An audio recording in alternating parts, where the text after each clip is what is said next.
The desert stretched endlessly before him, an ocean of rust-colored sand and thorny brush, its silence broken only by the rasp of the wind. Ethan Hale rode through it with his head low and his heart heavy, the setting sun bleeding across the sky like a dying wound. Every hoofbeat of his horse echoed against the emptiness, a grim rhythm that matched the pounding in his chest. He was riding to kill his brother, and every mile brought him closer to a truth he didn't want to face. 2 weeks had passed since the morning chaos struck the town of Stillwater. The sheriff, Samuel Crane, the man who'd taken in 2 wild orphans and taught them law, order, and mercy, had been gunned down in broad daylight. Witnesses said the shooter was Jesse Hale. Ethan hadn't believed it at first. Couldn't. Jesse was wild, yes, a gambler, a fighter, a man too restless for peace, but a murderer. No. But then came the second report. The sheriff's office ransacked, the vault empty, and Jesse gone with a saddlebag full of gold coins. That was enough for the townsfolk to stop calling Ethan Deputy Hale.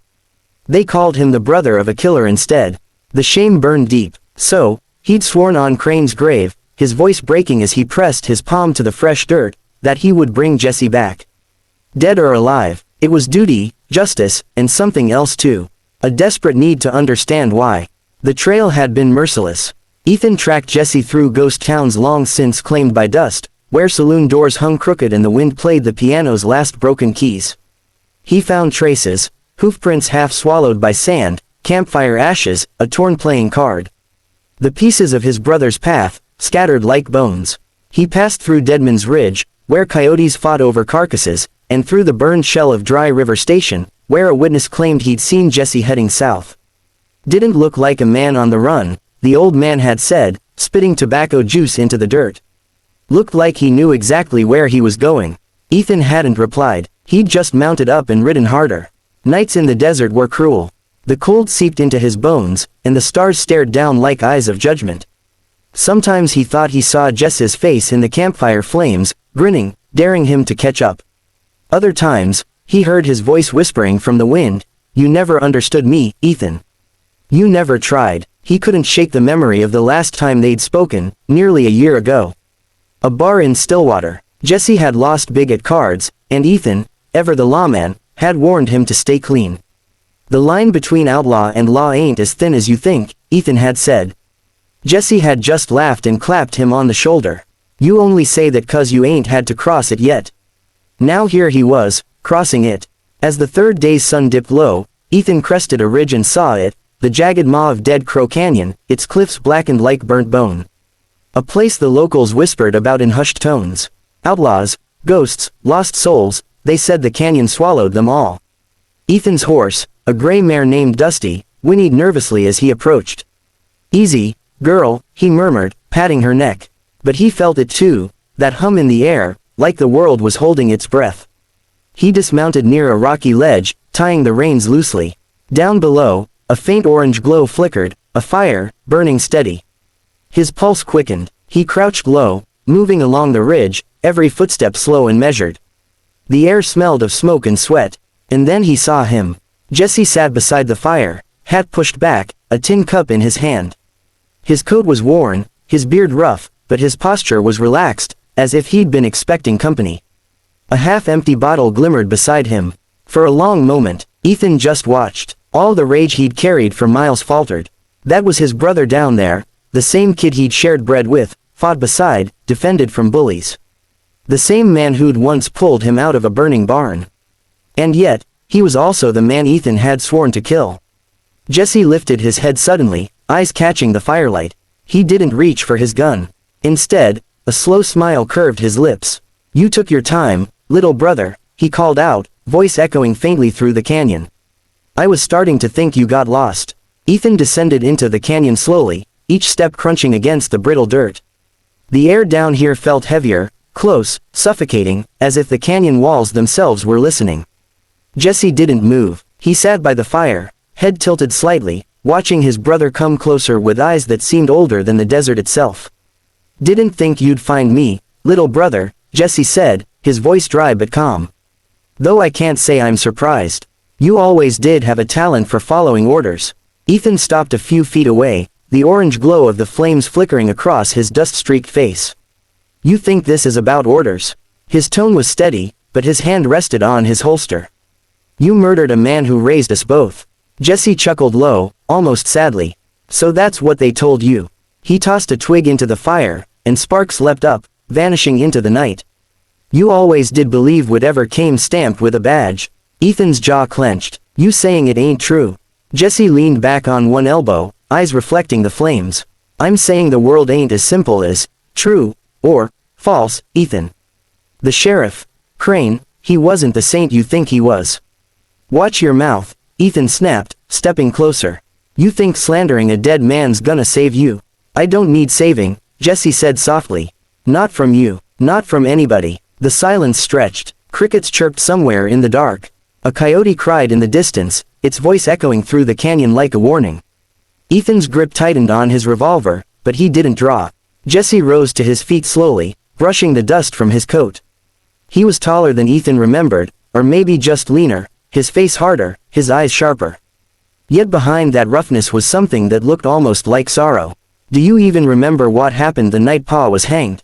Jesse asked quietly. Ethan's stomach turned. "I remember enough. He killed a rancher over a land dispute. Crane said there was no choice." "Crane said a lot of things," Jesse muttered. He bent, picked up a small pouch, and tossed it to Ethan. It landed at his boots with a dull clink. Ethan hesitated, then knelt and opened it. Inside was a handful of gold coins, stained and old, each stamped with the same insignia that had been on the sheriff's vault. "The gold he said I stole," Jesse said. "Recognize it?" Ethan stared down, confused. "What are you playing at?" "I didn't rob the office," Jesse said. "I took back what Crane stole years ago, what he took from Pa." "The old man didn't hang for murder, Ethan. He was framed for standing in the way of Crane's deal with the railroad." "You think I killed him out of greed?" "I shot him because he reached for his gun first when I showed him proof." Ethan's heart pounded in his chest. "You expect me to believe that? That Crane was dirty?" Jesse's gaze didn't waver. "I expect you to think for once instead of just obeying. You ever ask yourself why Crane never talked about Pa trial? Why he kept the files locked? Why the town prospered after the railroad came through?" Ethan's throat went dry. He had wondered, years ago. Crane had always avoided the topic, saying it was better left buried. But this sounded like madness. He stepped forward, anger rising to drown out the doubt. "You killed him, Jesse. No matter the story, you took a man's life. That makes you no better than him." Jesse laughed, bitter and broken. "Then go ahead, do what you came here to do. Pull that iron and end me. Prove to the world you're the better brother." Ethan drew. The revolver gleamed in the firelight, and the smell of oil and dust filled the air. His hand didn't shake, but his heart did. "You made me ride all this way," Ethan said, voice cracking slightly. "All this death, for what?" Jesse reached into his coat pocket and pulled something small and dull, a bent, tarnished badge. He tossed it at Ethan's feet. It was Ethan's old deputy badge, the one he'd lost in the fire that killed their father. The letters, E.H., were still scratched into the back. Ethan's breath caught. "Where'd you get this?" he whispered. "From Crane's drawer," Jesse said. "The night I shot him. It was his little trophy. He kept it all these years to remind himself of what he'd done, and who he'd done it to." Ethan felt the canyon spin around him. The world he'd believed in, law, order, justice, was cracking apart. He looked at the badge, at the man before him, at the fire between them that seemed to burn with all their shared sins. The sound of the gunshot tore through the canyon like lightning splitting a storm. Jess's body jerked backward, his shirt blooming crimson where the bullet struck. For a heartbeat, Ethan couldn't move. The world seemed to slow, the echo of the shot rolling between the canyon walls, the fire flickering wildly, the look of startled pain frozen on Jess's face. Then chaos broke loose. Figures emerged from the shadows above, their rifles flashing in the firelight. 5, maybe 6 men, hard-eyed killers in dust-covered coats, their badges glinting faintly under the moon. Not sheriff's badges, but federal ones, men who answered to no town, no conscience. Ethan dove behind a rock, his revolver already drawn. Bullets screamed past his ear, shattering stone and sending sparks flying. The air filled with the acrid stench of gunpowder. He fired back blindly, the recoil jolting through his arm, the thunder of return fire echoing like drumbeats of death. Jesse groaned and tried to crawl toward the fire. Blood soaked the dirt beneath him, turning the sand black. "Run," he rasped. "Ethan, run, now." But Ethan couldn't. Not again. Not when everything he'd believed in was crumbling before him. He peered around the rock and saw one of the men reloading near a ledge. Ethan fired, one clean shot. The man pitched backward, vanishing into the darkness below. Two more came down the slope, shouting orders. Their leader, a scarred man in a black duster, pointed toward the fire. Kill the Hales, both of them, no witnesses. The words struck Ethan like a hammer. Both of them, so Jesse had been right. They weren't here for gold or bounty, they were here to erase a bloodline. Ethan's rage burned hotter than the flames. He moved low and fast, darting from rock to rock. Another gunman appeared on the ridge. Ethan's bullet caught him in the chest before he could aim. Dust exploded into the air with every step. The canyon thundered with violence, every shot throwing echoes like ghosts screaming from the cliffs. When the gunfire finally ebbed, the silence felt deafening. Ethan's hands shook, his lungs burned, and his hat lay somewhere in the dirt. The fire had nearly gone out, but he could still see Jesse lying there, pale and still. Ethan stumbled to him and dropped to his knees. "Jesse," he said, voice trembling. "Stay with me, damn it." Jesse's lips were cracked, his breath shallow. Blood bubbled at the corner of his mouth. You always were too stubborn," he whispered. "Should've run. Save your strength," Ethan said, pressing his hands against the wound. "We'll get you out of here. We'll find a doctor." Jesse managed a faint smile. "Ain't no doctor for this kind of hole." He coughed, a weak, wet sound. "You see now, don't you? Crane, the railroad, these bastards, they all work together." Pa, he knew too much. Ethan swallowed hard. "Then we'll make them pay."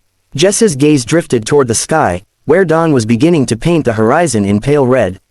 "No, let it end here. Someone's gotta remember who we were, before all this." His voice faltered. Ethan leaned closer, gripping his brother's shoulder. "Don't you leave me, Jesse. You hear me?" Jess's eyes flickered one last time. "Always did. Ride faster than you." His hand twitched once, and then stilled. The silence that followed was heavier than gunfire. The wind carried the faint scent of rain, though no clouds hung above. Ethan sat there for a long while, staring at the lifeless face of the man he'd come to kill, and realized he'd never truly known him at all. By the time the sun climbed over the canyon rim, Ethan had buried Jesse beneath a pile of flat stones. He used the handle of his revolver to carve one word into the largest rock, "Brother." From his pocket, he pulled out his old deputy badge, the same one Jesse had thrown at his feet. The metal was bent, tarnished, but it still caught the sunlight. Ethan placed it on top of the grave, pressing it into the stone until it stuck fast. He sat beside it for a while, his gun resting in his lap. The canyon around him was littered with bodies, the men who'd come to kill them both. He'd won, but it didn't feel like victory. It felt like the end of something sacred, something he couldn't name. In the distance, a hawk circled silently overhead. Ethan looked up at it, eyes hollow. He knew he couldn't return to Stillwater. The law would brand him an outlaw now. A Hale, through and through. He stood slowly, holstering his revolver. Then he stopped. Something in him shifted, a deep, weary understanding. He looked once more at Jess's grave, the fire now just embers beside it. He drew his pistol, turned it toward himself, and sat down again. "You were right, brother," he murmured. "We both crossed that line." The shot rang out once, sharp and final. The canyon fell silent, the wind dying as if the desert itself were holding its breath. When the vultures came hours later, they found two brothers in the dust, one buried beneath stone, the other slumped beside him, hat over his heart.